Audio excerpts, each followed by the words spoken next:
بسم اللہ الرحمن الرحیم۔ السلام علیکم ورحمۃ اللہ وبرکاتہ۔ یہ مختصر القدوری کا 25واں سبق ہے۔ اس سبق میں ہم کتاب الحج شروع کریں گے۔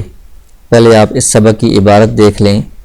کتاب الحج: الحج واجب علی الاحرار المسلمین البالغین العقلاء الاصحاء اذا قدروا على الزاد والراحلة فاضلا عن المسکن وما لا بد منه وعن نفقة عياله إلى حين عوده وكان الطريق آمنا، ويعتبر في حق المرأة أن يكون لها محرم يحج بها أو زوج، ولا يجوز لها أن تحج بغيرهما إذا كان بينها وبين مكة مسيرة 3 أيام فصاعدا. والمواقيت التي لا يجوز أن يتجاوزها الإنسان إلا محرما لأهل المدينة ذو الحليفة، ولأهل العراق ذات عرق، ولأهل الشام الجحفة، ولأهل النجد قرن، ولأهل اليمن يلملم. فإن قدم الإحرام على هذه المواقيت جاز، ومن كان بعد المواقيت فميقاته الحل، ومن كان بمكة فميقاته في الحج الحرم وفي العمرة الحل. وإذا أراد الإحرام اغتسل أو توضأ والغسل أفضل، ولبس ثوبين جديدين أو غسيلين إزارا ورداء ومس طيبا إن كان له، وصلى ركعتين وقال اللهم إني أريد الحج فيسره لي وتقبله مني، ثم يلبي عقيب صلاته. فإن كان مفردا بالحج نوى بتلبيته الحج، والتلبية أن يقول لبيك اللهم لبيك لبيك لا شريك لك لبيك إن الحمد والنعمة لك والملك لا شريك لك. ولا ينبغي أن يخل بشيء من هذه الكلمات، فإن زاد فيها جاز. فإذا لبى فقد أحرم، فليتقي ما نهى الله عنه من الرفث والفسوق والجدال، ولا يقتل صيدا ولا يشير إليه ولا يدل عليه، ولا يلبس قميصا ولا سراويل ولا عمامة ولا قلنسوة ولا قباء ولا خفين، إلا أن لا يجد نعلين فيقطعهما من أسفل الكعبين، ولا يغطي رأسه ولا وجهه، ولا يمس طيبا، ولا يحلق رأسه ولا شعر بدنه، ولا يقص من لحيته ولا من ظفره، ولا يلبس ثوبا مصبوغا بورس ولا بزعفران ولا بعصفر إلا أن يكون غسيلا، ولا ينفذ الصبغ. ولا بأس بأن يغتسل ويدخل الحمام ويستظل بالبيت والمحمل ويشد في وسطه الهميان، ولا يغسل رأسه ولا لحيته بالختمي، ويكسر من التلبية عقيب الصلوات. وكلما علا شرفا أو هبط واديا أو لقي ركبانا وبالأسحار. فإذا دخل بمكة ابتدأ بالمسجد الحرام، فإذا عاين البيت كبر وهلل، ثم ابتدأ بالحجر الأسود فاستقبله وكبر وهلل، ورفع يديه مع التكبير، واستلمه وقبله إن استطاع من غير أن يؤذي مسلما، ثم أخذ عن يمينه ما يلي الباب، وقد اصطبع رداءه قبل ذلك، فيطوف بالبيت 7 أشواط، ويجعل طوافه من وراء الحطيم، ويرمل في الأشواط 3 الأول، ويمشي فيما بقي على هيئته، ويستلم الحجر كلما مر به إن استطاع، ويختم الطواف بالاستلام، ثم يأتي المقام فيصلي عنده ركعتين أو حيث ما تيسر من المسجد. وهذا الطواف طواف القدوم، وهو سنة ليس بواجب، وليس على أهل مكة طواف القدوم. ثم يخرج إلى الصفا فيصعد عليه ويستقبل البيت ويكبر ويهلل، ويصلي على النبي صلى الله عليه وسلم ويدعو الله تعالى لحاجته، ثم ينحط نحو المروة ويمشي على هيئته. فإذا بلغ إلى بطن الوادي سعى بين الميلين الأخضرين سعيا حتى يأتي المروة، فيصعد عليها ويفعل كما فعل على الصفا، وهذا شوط. فيطوف 7 أشواط، يبتدئ بالصفا ويختم بالمروة، ثم يقيم بمكة محرما، فيطوف بالبيت كلما بدا له. عبادات کی 3 قسمیں ہیں: بدنی عبادتیں، مالی عبادتیں، اور وہ عبادتیں جو بدنی اور مالی دونوں سے مرکب ہوں. تو پہلے بدنی عبادات جیسے نماز اور روزہ کا بھی بیان ہو چکا ہے، اور صرف مالی عبادت یعنی زکوٰۃ کا بھی بیان ہو چکا ہے. اب وہ عبادت جو بدنی اور مالی سے مرکب ہے، یعنی حج، کہ اس میں بدن کا بھی استعمال ہوتا ہے اور مال کا بھی استعمال ہوتا ہے، اس کو بیان کر رہے ہیں۔ تو حج اس کا لغوی معنی ہے قصد کرنا، ارادہ کرنا، اور شریعت کی اصطلاح میں اس کی تعریف یہ ہے کہ مخصوص ایام میں مخصوص افعال کے ساتھ مخصوص مقامات کی زیارت کا ارادہ کرنا یا نیت کرنا، یعنی خاص ایام ہوتے ہیں، ذی الحجہ کے چند دن ہوتے ہیں، اور مخصوص مقامات ہیں، بیت اللہ ہے، مینا، مزدلفہ، عرفات، اور اس میں مخصوص افعال ہوتے ہیں، طواف، سعی، وقوف، رمی وغیرہ۔ تو یہ سارے جو کام ہیں ان کا مجموعہ حج کہلاتا ہے۔ تو اس کا حکم بیان فرما رہے ہیں، الحج واجب علی الاحرار المسلمین، حج یہ واجب ہے۔ واجب سے مراد یہاں پر فرض ہے، یعنی یہ لازمی ہے، فرض عین ہے، اور اسلام کے جو بنیادی ارکان ہیں ان ارکان میں سے ایک رکن ہے۔ تو یہ کس پر فرض ہے؟ علی الاحرار، آزاد جو مسلمان ہیں ان پر یہ فرض ہے، غلاموں پر فرض نہیں ہے۔ المسلمین، یہ مسلمانوں پر فرض ہے کیونکہ یہ عبادت ہے، اور عبادات یہ کافروں پر فرض نہیں ہے۔ البالغین، جو بالغ مسلمان ہیں ان پر یہ فرض ہے، نہ بالغ مکلف نہیں ہوتا، نہ بالغ پر یہ حج فرض نہیں ہے۔ العقلاء، اور جو عاقل ہو، جو مکلف ہوتا ہے وہ عاقل ہوتا ہے، مجنون جس کی عقل نہ ہو وہ مکلف نہیں ہوتا، تو مجنون پر یہ حج فرض نہیں ہے۔ الاصحاء، جو صحت مند ہو، تندرست ہو، اس پر یہ حج فرض ہے، جو بیمار ہے، چل پھر نہیں سکتا، جا نہیں سکتا، اس پر حج فرض نہیں ہے۔ اذا قدروا علی الزاد والراحلۃ، تو یہ جو مسلمان ہو، آزاد ہو، بالغ ہو، عاقل ہو، تندرست ہو، اس پر یہ حج فرض ہوگا۔ کب؟ جب وہ زاد اور راحلہ پر قادر ہو۔ زاد سے مراد یہ ہے کہ جو توشہ ہے، زادرہ ہے، سفر کے جو اخراجات ہیں وہ اس کے پاس ہوں، اور راحلہ سواری کا بندوبست اس کے پاس ہو۔ فاضلا عن المسکن، یہ جو اس کے پاس زادرہ ہے، یعنی جو اخراجات کی رقم ہے اور جو سواری کا انتظام ہے یہ زائد ہو اس کی گھر یا جو رہائش کا خرچہ ہے اس سے۔ وما لا بد له منہ، جو ضروریات ہیں اس کی زندگی کی ضروریات، کھانے پینے سے اور دوسری کپڑے اور گھر کا سامان وغیرہ، اس سے زائد یہ چیزیں ہوں۔ وعن نفقۃ عیالہ الی حین عودہ، اور اس کے واپس آنے تک اس کے اہل و عیال کا جتنا خرچہ بنتا ہے اس سے بھی یہ چیزیں زائد ہوں، یعنی اس کے پاس رہائش کا اور کھانے پینے کا سارا انتظام ہو، اور واپس آنے تک اس کے اہل و عیال کا بھی خرچہ موجود ہو، اس کے علاوہ اس کے پاس اتنے اخراجات ہوں کہ وہ سفر حج والا پورا کر سکے، اور اس میں سواری کا بھی بندوبست ہو سکے، یعنی سارے اخراجات وہ پورے کر سکے، اس پر یہ حج فرض ہوگا۔ وَكَانَ الطَّرِيقُ آمِنًا، اور ساتھ ساتھ یہ بھی شرط ہے کہ راستہ پر امن ہو، یعنی راستے میں جان کا یا مال کے لوٹنے کا خطرہ نہ ہو، اس صورت میں یہ حج فرض ہوگا۔ وَيُعْتَبَرُ فِي حَقِّ الْمَرْأَةِ أَن يَكُونَ لَهَا مَحْرَمٌ، اور یہ جو شرائط بیان کی ہیں یہ تو سب کے لیے ہیں، جس پر بھی حج فرض ہے اس کے لیے یہ شرط ہے کہ اس کے پاس اتنے اخراجات ہوں، اس کی ضروریات زندگی سے زائد۔ اور جو عورت ہے اس کے حق میں ایک اور شرط بھی ہے کہ اس کے ساتھ محرم ہونا چاہیے، کہ وہ اس کے ساتھ وہ حج کا سفر کرے۔ تو محرم سے مراد اس کا والد یا بیٹا یا بھائی یا ماموں یا چچا، اور زوجن، یا اس کے ساتھ شوہر ہو جو اس کے ساتھ حج کرے۔ تو یہ اگر اس کے ساتھ محرم ہے جانے کے لیے تو پھر اس عورت پر حج فرض ہوگا، اگر اس کے پاس ساتھ محرم جانے والا کوئی نہیں ہے تو اس کے اوپر حج فرض نہیں ہوگا۔ وَلَا يَجُوزُ لَهَا أَن تَحُجَّ بِغَيْرِهِمَا، اور یہ جو عورت ہے یہ محرم کے بغیر، یعنی کوئی محرم یا شوہر ہو اس کے بغیر یہ حج کا سفر اس کے لیے جائز نہیں ہے، جب اس کے درمیان اور مکہ کے درمیان 3 دن یا اس سے زیادہ مسافت ہو، یعنی جو شرعی سفر ہوتا ہے جو 48 میل ہے یا 77 کلومیٹر کا سفر ہے، اس سے زیادہ اگر سفر بن رہا ہے مکہ کے درمیان اور جہاں سے یہ عورت سفر کرے گی تو اس میں محرم کے بغیر سفر کرنا جائز نہیں ہے، تو اس لیے عورت کے لیے حج میں ساتھ محرم ہونا یہ بھی شرط ہے، ضروری ہے۔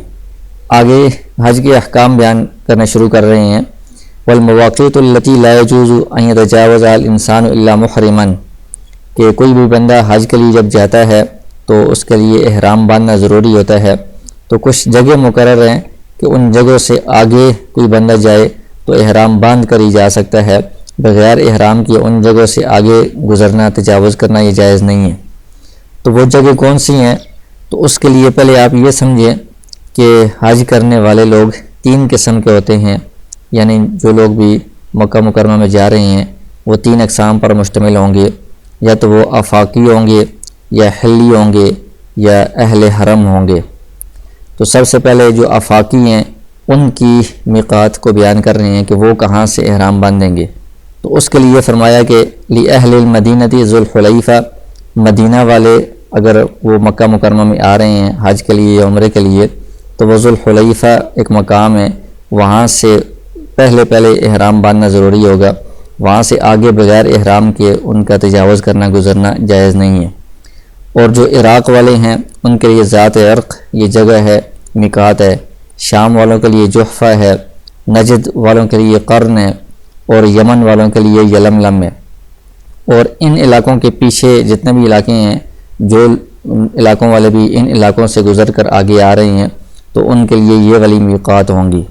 تو اس کی تفصیل یہ ہے کہ یہاں پر مکہ مکرمہ ہے، اور اس کے ادھر نیچے کی طرف یہاں پر یمن ہے، اور اس طرف نجد ہے، اور اس طرف عراق ہے، اور اس طرف اوپر شام ہے، اور یہاں پر مدینہ ہے۔ تو ان سب اطراف سے جو لوگ ادھر مکہ مکرمہ میں آ رہے ہیں تو حدود مقرر کر دی گئی ہے کہ یہاں سے آگے گزرنے میں احرام باندھنا ضروری ہے۔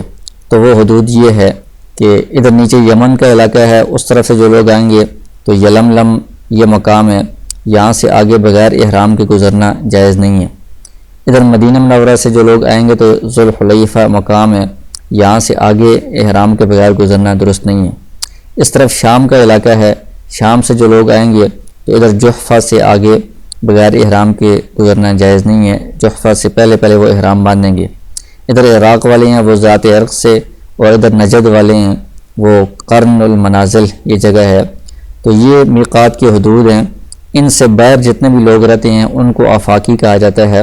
تو آفاقی جب مکہ مکرمہ میں آئیں حج یا عمرے کے لیے تو ان کے لیے میقات کی جو حدود ہیں وہ یہ ہیں، یہ 5 جگہ بیان کی گئی ہیں۔ اس حدود سے پہلے احرام باندھنا ضروری ہے، احرام کے بغیر اس حدود سے آگے تجاوز کرنا یہ جائز نہیں ہے۔ تو آگے فرماتے ہیں فَإِن قَدَّمَ الْإِحْرَامَ عَلَى هَذِهِ الْمَوَاقِيتِ جَازَ، کہ اگر کسی نے ان جگہوں سے پہلے احرام باندھ لیا تو جائز ہے، لیکن ان جگہوں کے بعد آگے گزر جانا بغیر احرام کے یہ جائز نہیں ہے۔ یا تو ان جگہوں کے اوپر آ کر احرام باندھا جائے، یا ان جگہوں پر آنے سے پہلے احرام باندھ لے تو یہ جائز ہوگا، درست ہوگا۔ ان جگہوں سے آگے تجاوز کرنا جائز نہیں ہے بغیر احرام کے۔ تو یہ تو وہ ہو گئے ہیں جو 5 مقامات بیان کیے گئے ہیں، ان سے باہر کی طرف سے آ رہے ہیں جن کو آفاقی کہا جاتا ہے۔ وَمَنْ كَانَ بَعْدَ الْمَوَاقِيتِ، اور جو لوگ ان میقات یہ جو 5 جگہ بیان کی گئی ہیں ان کے اندر رہتے ہیں، ان کے بعد رہتے ہیں، ان کے باہر سے نہیں آ رہے، فَمِيقَاتُهُ الْحِلُّ، تو ان کی جو میقات ہے وہ حل ہے۔ تو اس کی تفصیل یہ ہے کہ یہ جو باہر کا علاقہ ہے، یہ جو سفید رنگ والا ہے، یہ سارا آفاق ہے، یہاں کے رہنے والے آفاقی ہیں۔ وہ جب آئیں گے تو وہ ان مقامات پر جیسے یہ ذو الحلیفہ ہے، ادھر جحفہ ہے، ذات عرق ہے، قرن المنازل ہے، ان سے وہ آگے احرام باندھ کر آئیں گے، یہ ان کی میقات ہے۔ لیکن جو لوگ ان میقات والی جگہوں سے اندر ہیں، یہ جو پیلا رنگ نظر آ رہا ہے اس رنگ کے اندر رہنے والے ہیں، اس جگہ کو کہا جاتا ہے حل۔ اور یہ جو آگے سبز رنگ والی جگہ ہے یہ حرم ہے، مکہ مکرمہ کے ارد گرد جو جگہ ہے اس حدود والی یہ حرم ہے۔ تو حرم سے باہر اور یہ جو میقات ہیں 5 جگہ ہیں، ان سے اندر جو لوگ رہنے والے ہیں یہ پیلے رنگ کے اندر، یہ حل علاقہ کہلاتا ہے اور ان لوگوں کو حلی کہا جاتا ہے۔ تو یہ جو حل والے ہیں یہ اگر مکہ مکرمہ میں عمرے کے لیے یا حج کے لیے جانا چاہیں تو ان کے لیے جو میقات ہے وہ حل ہے، یعنی یہ جو پیلا رنگ ہے اس کے اندر کسی جگہ بھی وہ احرام باندھ کر آگے چلے جائیں۔ حرم کے اندر یعنی جو سبز رنگ والی جو حدود ہے اس کے اندر بغیر احرام کے ان کے لیے جانا جائز نہیں ہوگا۔ حرم کی حدود سے پہلے حل کے اندر یہ احرام باندھ کر اندر جائیں گے۔ وَمَنْ كَانَ بِمَكَّةَ فَمِيقَاتُهُ فِي الْحَجِّ الْحَرَمُ وَفِي الْعُمْرَةِ الْحِلُّ، اور جو لوگ مکہ کے اندر رہ رہے ہیں یعنی حرم کے اندر رہ رہے ہیں، جیسے یہ سبز رنگ والا جو علاقہ ہے اس کے اندر جو رہنے والے لوگ ہیں وہ حرم والے ہیں، تو یہ جب عمرے کا احرام باندھیں گے تو عمرے کا احرام باندھنے کے لیے ان کی جو میقات ہے وہ حل ہے، یعنی ان کو حرم سے باہر جانا پڑے گا اور حل میں احرام باندھ کر عمرے کے لیے اندر آنا پڑے گا۔ تو اس میں جو حل کی سب سے قریب جگہ ہے وہ مکہ مکرمہ سے یہ جگہ ہے تنعیم، مسجد عائشہ جہاں پر ہے، تو یہاں پر عام طور پر لوگ جا کر احرام باندھ کر اندر آتے ہیں عمرے کے لیے۔ اور جو حرم کے اندر رہنے والے ہیں ان کے لیے اگر حج کا وہ احرام باندھنا چاہیں تو ان کے لیے جو میقات ہے وہ یہ حرم ہی ہے، یعنی اندر بھی وہ کسی جگہ بھی اپنے گھر سے ہی کسی جگہ سے بھی احرام باندھ کر وہ حج کر سکتے ہیں۔ اس کے بعد احرام باندھنے کا مکمل طریقہ شروع سے وہ بیان کر رہے ہیں۔ وَإِذَا أَرَادَ الْإِحْرَامَ، جب کسی بندے کا احرام باندھنے کا ارادہ ہو، اغتسل، تو سب سے پہلے اس کو غسل کرنا چاہیے یا پھر وضو کر لے، لیکن زیادہ بہتر یہ ہے کہ غسل کرے، اگر ممکن نہ ہو تو وضو کرنا بھی ٹھیک ہے۔ وَلَبِسَ ثَوْبَيْنِ جَدِيدَيْنِ أَوْ غَسِيلَيْنِ، اور 2 کپڑے پہن لے، نئے کپڑے ہوں تو زیادہ بہتر ہے، ورنہ پرانے استعمال شدہ کپڑے بھی ہوں، دھلے ہوئے ہوں تو وہ پہن لے۔ 2 کپڑے کون سے ہوں گے؟ ازار اور ردا، یعنی ایک نیچے والی چادر ہوگی تہبند اور ایک اوپر کندھوں کے اوپر ڈالنے والی جو چادر ہوگی۔ جیسے یہ ایک چادر نیچے ہے جو تہبند لنگی کی جگہ باندھی ہوئی ہے، اور دوسری چادر یہ اوپر ہے جو کندھوں کے اوپر ڈالی گئی ہے۔ وَمَسَّ طِيبًا، اور اگر اس کے پاس خوشبو ہو تو خوشبو بھی لگا لینی چاہیے، یعنی احرام باندھنے سے پہلے، یعنی احرام کی نیت کرنے سے پہلے خوشبو لگا لینی چاہیے، بعد میں تو یہ خوشبو لگانا جائز نہیں ہوگا۔ وَصَلَّى رَكَعَتَيْنِ، اور اس کے بعد پھر یہ 2 رکعتیں پڑھ لے، اور 2 رکعتیں پڑھ کر یہ اس طرح دعا کرے، اللہم انی ارید الحج فیسرہ لی وتقبلہ منی، اے اللہ میں حج کا ارادہ کرتا ہوں، بس اس کو میرے لیے آسان کر دیجئے اور میری طرف سے اس کو قبول فرما دیجئے۔ تو یہ جو حج کا طریقہ ابھی بیان کر رہے ہیں سارا، یہ حج افراد کا طریقہ بیان کر رہے ہیں، جس میں شروع میں بندہ جا کر حج کے لیے جا رہا ہے۔ آگے حج تمتع اور قران آئیں گے، ان کی تفصیل تھوڑی سی مختلف ہوگی۔ ثم یلبی عقیب صلاتہ، تو جب اس نے نماز پڑھ لی ہے، نماز پڑھنے کے بعد وہ چونکہ اس نے نیت کر دی ہے حج کی، اور اس کے بعد پھر وہ تلبیہ بھی پڑھے گا نماز پڑھنے کے بعد۔ فإن كان مفردا بالحج نوى بتلبیۃ الحج، اگر وہ حج افراد کر رہا ہے، یعنی ایک سفر میں صرف حج ہی کر رہا ہے، ساتھ عمرہ نہیں کر رہا، تو وہ اپنی تلبیہ میں حج کی نیت کرے گا۔ تو یہ کیا ہوا کہ اس نے غسل کر کے اور وضو کر کے 2 چادریں باندھ لی ہیں اور نماز پڑھی ہے، اس کے بعد نیت کر لی ہے اور ساتھ تلبیہ پڑھ لیا ہے۔ یہ تلبیہ پڑھنا ضروری ہے، اگر کسی نے چادریں تو باندھ لی ہیں لیکن نیت نہیں کی یا تلبیہ نہیں پڑھا اور وہ میقات سے آگے گزر گیا تو یہ اس کا احرام شمار نہیں ہوگا، یہ بغیر احرام کی آگے گزرنے والا شمار ہوگا۔ تو اس لیے تلبیہ پڑھنا ضروری ہے، اس میں عام طور پر کوتاہی ہو جاتی ہے۔ اور تلبیہ کیا ہے؟ یہ الفاظ ہیں، لبیک اللہم لبیک، لبیک لا شریک لک لبیک، ان الحمد والنعمت لک والملک لا شریک لک۔ اور ان الفاظ میں کمی کرنا جائز نہیں ہے، کیونکہ یہ متواتر عمل کے ساتھ یہ کلمات ثابت ہیں، آپ صلی اللہ علیہ وسلم کا اور صحابہ اکرام کا اور امت کا اسی پر عمل چلا آ رہا ہے، تو ان کلمات میں کمی کرنا جائز نہیں ہے۔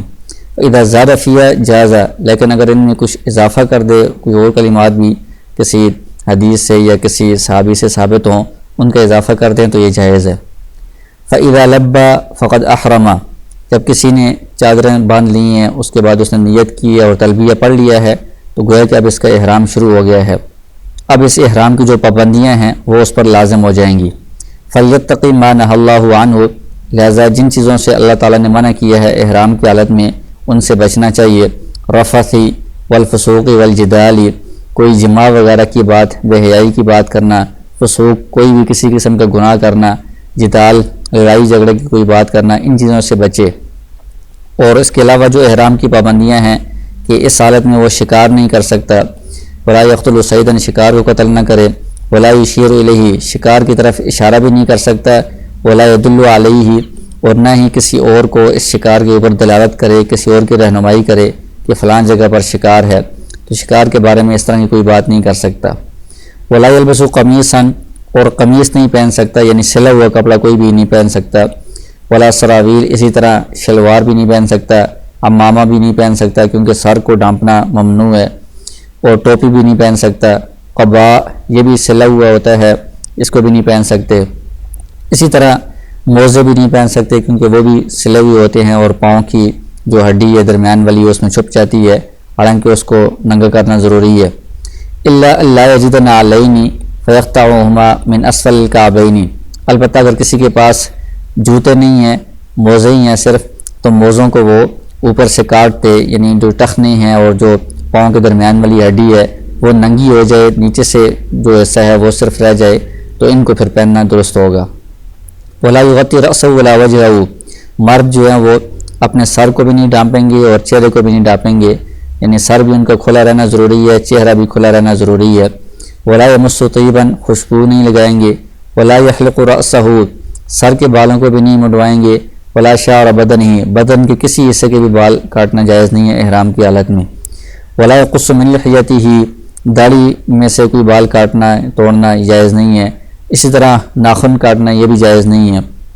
ولا یلبس ثوبا مصبوغا بورس، اور جس طرح خوشبو لگانا جائز نہیں ہے، اسی طرح ایسا کپڑا پہننا کہ جس کو ورس کے ساتھ یا زعفران کے ساتھ یا عصفر کے ساتھ رنگا گیا ہو، اس کپڑے کو پہننا بھی جائز نہیں ہے کیونکہ ان چیزوں کے اندر بھی خوشبو ہوتی ہے۔ الا ان یکون غسیلا، البتہ کہ یہ کپڑے جو ان چیزوں کے ساتھ رنگے گئے ہوں اس کے بعد ان کو دھو لیا گیا ہو اور ان سے خوشبو ابھی نہ آ رہی ہو، اس صورت میں ان کو پہننا جائز ہوگا۔ ولا بأس بأن یغتسل ويدخل الحمام، اور اس احرام کی حالت میں اگر وہ غسل کرتا ہے تو غسل کرنے میں کوئی حرج نہیں ہے جبکہ وہ خوشبو والا صابن استعمال نہ کرے۔ ويدخل الحمام، حمام یعنی غسل خانے میں وہ داخل ہو سکتا ہے۔ ويستظل بالبیت والمحمل، کسی گھر کا سایہ لے سکتا ہے، یعنی چھت کے نیچے آ سکتا ہے، اور کجاوے میں یعنی خیمے وغیرہ کے اندر بھی آ سکتا ہے۔ ويشد في وسطه الحمیان، اور اپنے پیٹ میں یعنی کمر میں ہمیان باندھ سکتا ہے۔ یہ ایک تھیلی ہوتی ہے جس میں رقم وغیرہ یا ضروری کاغذات وغیرہ رکھے جاتے ہیں، جیسے آج کل یہ بیلٹ ملتا ہے کہ اس کو باندھ دیا جاتا ہے اور اس میں یہ جیب سے بنے ہوتے ہیں کہ اس میں بندہ رقم اور کوئی ضروری کاغذات وغیرہ رکھ سکتا ہے۔ تو یہ چونکہ پہنا نہیں جاتا، کمر کے ساتھ باندھا جاتا ہے اور اس میں ضرورت بھی ہے، اس لیے اس کے باندھنے میں کوئی حرج نہیں ہے۔ ولا یغسل رأسہ ولا لحیتہ بالختمی، سر کو یا داڑھی کو ختمی کے ساتھ دھونا جائز نہیں ہے کیونکہ اس میں بھی خوشبو ہوتی ہے۔ اور اس حالت میں کیا کرنا چاہیے؟ کہتے ہیں کہ کثرت کے ساتھ تلبیہ پڑھنا چاہیے، نمازوں کے بعد، ہر نماز کے بعد بھی تلبیہ پڑھے، جب بھی وہ کسی بلندی پر چڑھے، او ہبط وادیا، یا کسی وادی میں اترے یا سواروں سے ملے، اسی طرح سحری کے وقت ہر اوقات میں زیادہ سے زیادہ تلبیہ پڑھنا چاہیے۔ اب اس کے بعد جو حج کے افعال ہیں وہ باقاعدہ شروع ہو رہے ہیں۔ فَإِذَا دَخَلَ بِمَكَّةَ، جب مکہ میں وہ بندہ داخل ہو، ابتدأ بالمسجد الحرام، تو سب سے پہلے مسجد الحرام میں جائے۔ بیت اللہ جو خانہ کعبہ ہے اس کے ارد گرد جو مسجد ہے یہ ساری مسجد الحرام کہلاتی ہے۔ فَإِذَا عَايَنَ الْبَيْتَ كَبَّرَ وَهَلَّلَ، جب وہ بیت اللہ کا معائنہ کرے، یعنی یہ جو دروازے ہیں، دروازے سے اندر جائے گا تو یہاں سے برآمدے سے اس کو بیت اللہ نظر آئے گا، تو اس وقت وہ تکبیر کہے، حللہ کا مطلب یہ کہ لا الہ الا اللہ پڑھے۔ تو اس وقت جب بیت اللہ پر پہلی نظر پڑے اس وقت دعا کی قبولیت کا وقت ہے، اس وقت دعا مانگنی چاہیے۔ ثم ابتدأ بالحجر الاسود، پھر اس کے بعد سب سے پہلے حجر اسود کے پاس جائے، تو اس میں دو کام کرنے ہیں، ایک فاستقبلہ وکبر وحلل ورفع یدیہ مع التکبیر واستلمہ، ایک استقبال کرنا ہے، دوسرا استلام کرنا ہے۔ استقبال میں کیا ہوگا کہ دونوں ہاتھوں کو اٹھائے گا اور ساتھ اللہ اکبر تکبیر بھی کہے گا، حلل لا الہ الا اللہ یہ بھی کہے گا ساتھ، تو یہ استقبال ہوگا، یعنی حجر اسود کی طرف ہاتھوں کو اٹھا کر تکبیر اور تحلیل کہنا۔ اور پھر اس کے بعد دوسرا کام ہے استلام، وقبلہ ان استطاع من غیر ان یؤذی مسلما، کہ اگر وہ بالکل حجر اسود کے قریب پہنچ سکتا ہے کسی مسلمان کو ایذا دیے بغیر تو وہ اس کو بوسہ دے، یعنی ہاتھوں کو اس پر رکھ کر اس کو حجر اسود کو بوسہ دے، یہ استلام ہوگا۔ اگر وہاں تک پہنچنا ممکن نہیں ہے تو دور سے ہی ہاتھ حجر اسود کی طرف اٹھا کر ان ہاتھوں کو بوسہ دے دے، یہی استلام ہو جائے گا۔ تو یہ بیت اللہ کا جو دروازے کے ساتھ والا یہ کونا ہے، اس کونے میں یہاں پر یہ حجر اسود ہے، تو حجر اسود کے پاس آ جائے اگر کسی مسلمان کو اذیت دیے بغیر، دھکے دیے بغیر یہاں قریب پہنچ جائے تو یہاں آ جائے، ورنہ اس کی سیدھ میں پیچھے کسی بھی جگہ آ جائے تو اس کی سیدھ کا کیسے پتہ چلے گا؟ تو اس کی سیدھ میں یہاں پر یہ سبز لائٹ ہوتی ہے، پیچھے برآمدوں میں ہر جگہ بھی، تو اس سبز لائٹ کو دیکھ کر بندہ اس کی سیدھ میں آ جائے تو گویا کہ وہ حجر اسود کے سامنے آ گیا ہے۔ تو یہاں پر وہ ایک تو استقبال کرے گا، دوسرا استلام۔ استقبال پہلے کرے گا کہ دونوں ہاتھوں کو وہ کانوں تک اٹھائے گا اور یہ الفاظ پڑھے گا، بسم اللہ اللہ اکبر لا الہ الا اللہ وللہ الحمد، اور ہاتھوں کو چھوڑ دے گا، یہ استقبال ہو گیا۔ دوسرا کام استلام ہے کہ ہاتھوں کو اس تک حجر اسود کے سامنے اٹھائے، اگر قریب ہے تو حجر اسود کو بوسہ دے، اگر دور ہے تو ہاتھوں کو حجر اسود کے سامنے کر کے ہاتھوں کو یہ بوسہ دے دے اور ساتھ وہی تکبیر اور تحلیل پڑھے تو یہ استلام ہو جائے گا۔ ثم اخذ عن یمینہ ما یلی الباب، پھر دائیں طرف سے جو دروازہ ہے بیت اللہ کا اس طرف سے وہ شروع ہو جائے گا، یعنی طواف اس کا شروع ہو جائے گا۔ تو یہ حجر اسود ہے اور یہ دروازہ ہے، تو دروازے کی طرف یعنی بندہ یہاں پر حجر اسود کی طرف منہ کر کے کھڑا ہے تو بندے کا جو دایاں ہاتھ ہے وہ اس طرف ہے، تو دائیں طرف سے اس طرح یہ طواف شروع کر دے گا۔ وقد استبع رداءہ قبل ذالک، اور طواف شروع کرنے سے پہلے ایک کام یہ کرنا تھا کہ اپنی چادر کا استباع کرنا تھا۔ استباع کا مطلب یہ ہے کہ دو چادریں ہیں تو اوپر والی جو چادر ہے جو کندھوں پر ڈالی جاتی ہے اس چادر کو دائیں بغل کے نیچے سے نکال کر بائیں کندھے کے اوپر ڈالنا، یعنی دائیں جو ہاتھ ہے کندھا ہے، یہ کندھا ننگا ہونا چاہیے، اس کے نیچے سے چادر کو گزار کر بائیں کندھے پر ڈالنا، اس کو استباع کہا جاتا ہے۔ تو یہ طواف شروع کرنے سے پہلے ہی کر لینا چاہیے۔ فیطوف بالبیت سبعۃ اشواط، تو یہ بیت اللہ کا 7 چکر لگائے گا۔ ویجعل طوافہ من وراء الحطیم، اور یہ جو اپنا طواف ہے 7 چکر ہیں ان کو حطیم کے باہر سے یہ پورے کرے گا۔ تو یہ بیت اللہ کے قریب یہ جو ایک چھوٹی دیوار ہے یہ حطیم کہلاتی ہے، اس حطیم کے باہر سے اس طرح چکر لگائے گا تو یہ اس کا چکر پورا شمار ہوگا۔ اگر کوئی اس کے اندر سے یہاں سے گزر گیا تو یہ والا چکر اس کا پورا شمار نہیں ہوگا، کیونکہ حطیم یہ بھی بیت اللہ کا حصہ ہے، تو اس کے باہر سے اس طرح 7 چکر پورے کرے گا۔ وَيَرْمُلُ فِي الْأَشْوَاطِ الثَّلَاثِ الْأُوَّلِ، جو 7 چکر ہیں ان میں سے جو پہلے 3 چکر ہیں ان میں یہ رمل کرے گا۔ تو رمل کا مطلب یہ ہے کہ پہلوانوں کی طرح کندھے ہلاتے ہوئے ذرا تیزی کے ساتھ چلنا، تو یہ پہلے 3 چکروں میں یہ رمل کرنا مسنون ہے۔ وَيَمْشِي فِي مَا بَقِيَ عَلَى هَيْئَتِهِ، باقی جو 4 چکر ہوں گے ان میں اپنی حالت پر یعنی عام اعتدال کی حالت میں وہ چلے گا۔ وَيَسْتَلِمُ الْحَجَرَ كُلَّمَا مَرَّ بِهِ إِنِ اسْتَطَاعَ، تو 7 چکر ہیں، ہر چکر میں جب وہ حجر اسود کے پاس پہنچے گا تو اگر وہ قریب ہے تو حجر اسود کو بوسہ دے یعنی اس کے استلام کرے، اگر دور ہے تو وہاں سے ہی ہاتھوں کو اوپر اٹھا کر ہاتھوں کو بوسہ دے دے، دور سے اشارے سے استلام کر لے، تو ہر چکر میں وہ حجر اسود کا استلام کرے گا۔ وَيَخْتِمُ الطَّوَافَ بِالْإِسْتِلَامِ، اور آخر میں 7واں جب چکر مکمل ہوگا تو وہ حجر اسود پر مکمل ہوگا تو آخر میں پھر استلام کرے گا، قریب ہے تو اس کو بوسہ دے، دور ہے تو ہاتھوں کو اٹھا کر ہاتھوں کو بوسہ دے دے۔ تو یہ 7 چکر مکمل ہوں گے تو یہ طواف پورا ہو جائے گا۔ ثم یأتی المقام، پھر جو مقام ابراہیم ہے وہاں پر آئے، فیصلی عنده رکعتین، اس کے پاس یہ 2 رکعتیں پڑھے، تو اگر وہاں پر قریب جگہ ملے تو زیادہ بہتر ہے۔ او حیث ما تیسر من المسجد، وہاں قریب ممکن نہ ہو تو مسجد الحرام میں کسی جگہ بھی ممکن ہو تو 2 رکعتیں پڑھ لے، یہ طواف کی 2 رکعتیں پڑھنا یہ واجب ہے۔ تو یہ بیت اللہ کے قریب یہ جو جگہ ہے یہ مقام ابراہیم ہے، اور اس کے اندر یہ حضرت ابراہیم علیہ السلام کے قدموں کے نشانات ہیں، اس کے پاس آ کر وہ ممکن ہو تو 2 رکعتیں پڑھے، ورنہ مسجد میں کسی بھی جگہ اس کو موقع ملے جہاں پر بھی وہاں پر 2 رکعتیں پڑھ لے۔ وہذا طواف طواف القدوم، تو یہ جو پہلا اس نے طواف کیا ہے یہ طواف قدوم ہے، یہ سنت ہے، واجب نہیں ہے، یعنی جو شخص باہر سے آیا ہے اور صرف حج کی نیت کر کے آیا ہے تو شروع میں وہ ایک طواف کرے گا، یہ طواف سنت ہوتا ہے۔ جیسے تحیۃ المسجد، باہر سے بندہ آتا ہے مسجد میں 2 رکعتیں پڑھتا ہے، اس طرح یہ بیت اللہ کے لیے تحیۃ المسجد ہے، طواف قدوم۔ ولیس علی اہل مکہ طواف القدوم، یہ جو باہر سے دوسرے علاقوں سے لوگ آئے ہیں ان کے لیے یہ مسنون ہے، جو خود اہل مکہ والے ہیں ان کے لیے طواف قدوم مسنون نہیں ہے، کیونکہ یہ باہر سے جو بندہ آتا ہے اس کے لیے ہوتا ہے۔ ثم یخرج الی الصفا فیصعد علیہ، پھر اس کے بعد سعی کا عمل شروع ہوگا، تو صفا جو پہاڑی ہے یہ یہاں سے اس کی طرف نکل جائے گا، صفا پر چلا جائے گا۔ فیصعد علیہ، پہاڑی پر چڑھے، یعنی پہاڑی کا آج کل تو کچھ حصہ ہے باقی رہ گیا ہے، باقی اس کو سیدھا کر دیا گیا ہے، تو جہاں پر وہ صفا والی جگہ ہے وہاں پر پہنچ جائے۔